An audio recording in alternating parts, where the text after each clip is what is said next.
With true crime and murder podcasts so popular these days, it was only a matter of time before TV show characters started true crime podcasts of their own based around murders in their own lives. Of course, we've got Only Murders in the Building, a huge hit for Hulu, but now Peacock has one as well called Based on a True Story, starring Kaylee Cuoco and Chris Messina. Let's talk about it.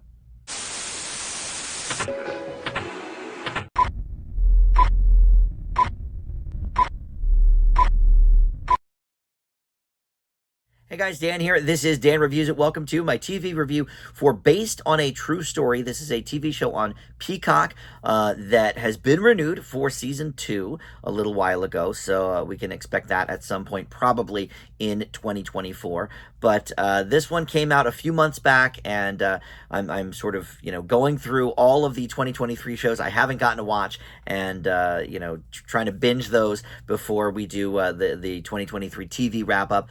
This one, I watched the first 3 episodes. I usually just watch 2 or 3 episodes to sample a show, but it kind of hooked me, and so I ended up watching all 8 over the course of a couple days, and other than the first episode, they're all a half hour or less. So this is like an easy afternoon binge if you are so inclined. But before we launch into the specifics of Based on a True Story, let me welcome you into Dan Reviews It. Thank you for finding this video. We do movie and TV reviews here, and just about every day something new goes up. So there's always a lot to check out. Please consider subscribing, hit that notification bell, hit that like button, comment below. Let me know your thoughts on this show or any of my other videos. And that, of course, helps the channel out greatly, so I appreciate it. All right, let's talk about Based on a True Story. Kaylee Cuoco, of course, hot off of The Flight Attendant, which I don't know if that's still in production or not. Are we getting a 3rd season of that?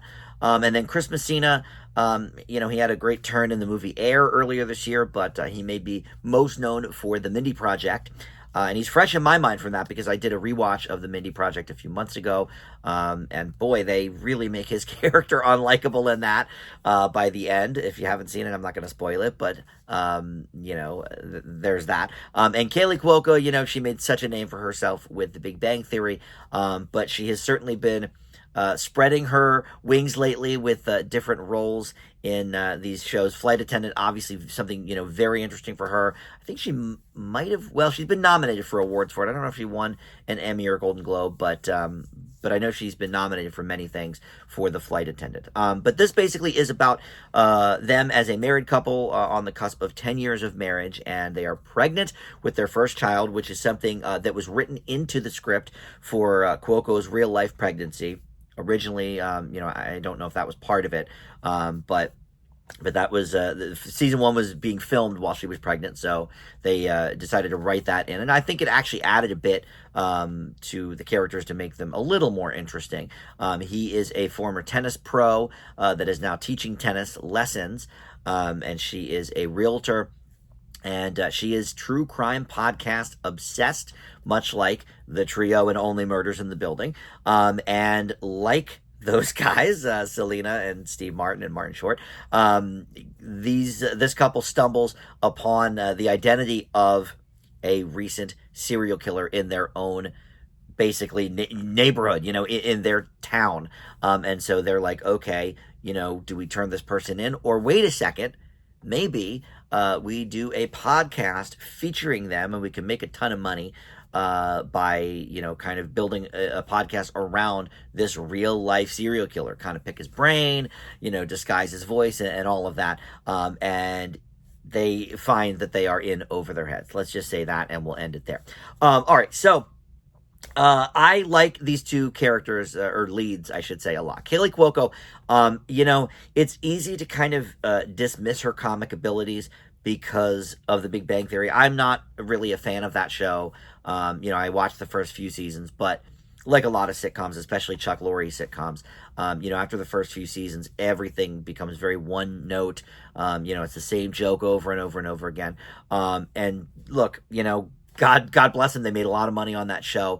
But it's easy because of that to forget that Cuoco is actually quite adept at comedy, not just rattling off, the same line every episode as Penny. So I loved her in this. She's great. Chris Messina is also pretty good. They actually make a fairly good team. And I like this concept of, yes, okay, Only Murders in the Building kind of, I keep mentioning that because it's the most glaringly obvious comparison. This group of ragtags decide to make a murder podcast, about a murder in their own building. Here, it's in their own, neighborhood and circle and all of that. But where this differs is sort of what happens as a result, because of course they are actually interviewing the serial killer, who nobody knows the identity of except these two people, this couple. But as the series goes on, other people kind of find out, and it goes from there. But these other people, there's too many of them. This show gets really bogged down, and the first 3 episodes, it's pretty much contained to this core of people, maybe a few friends and work associates and the cops that are sort of on the trail. But as the episodes unfold, it gets more and more completely unbelievable. We meet more and more characters that you don't even get to spend time with. So for various reasons they exit the show, and it also is a huge suspension of disbelief kind of a show. Unless you've got the Keystone Cops here working on this, I think it would be fairly easy for them to piece some things together and just, arrest everybody involved.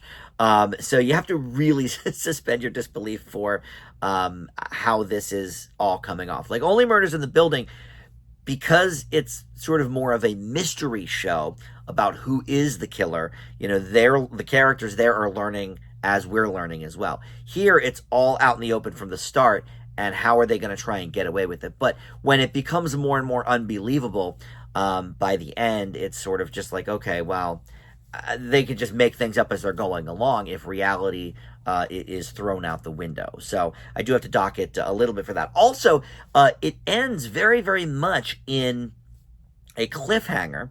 And so, okay, we are getting a season 2, luckily.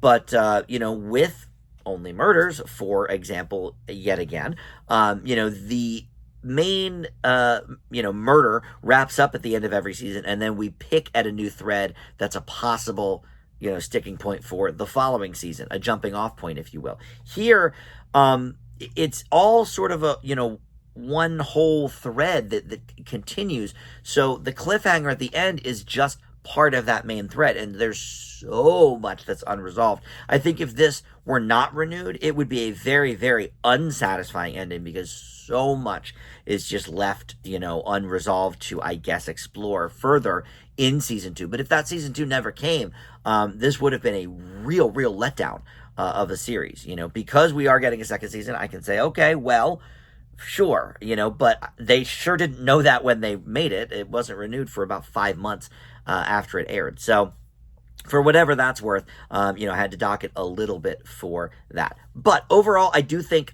this is an interesting show. It's certainly funny.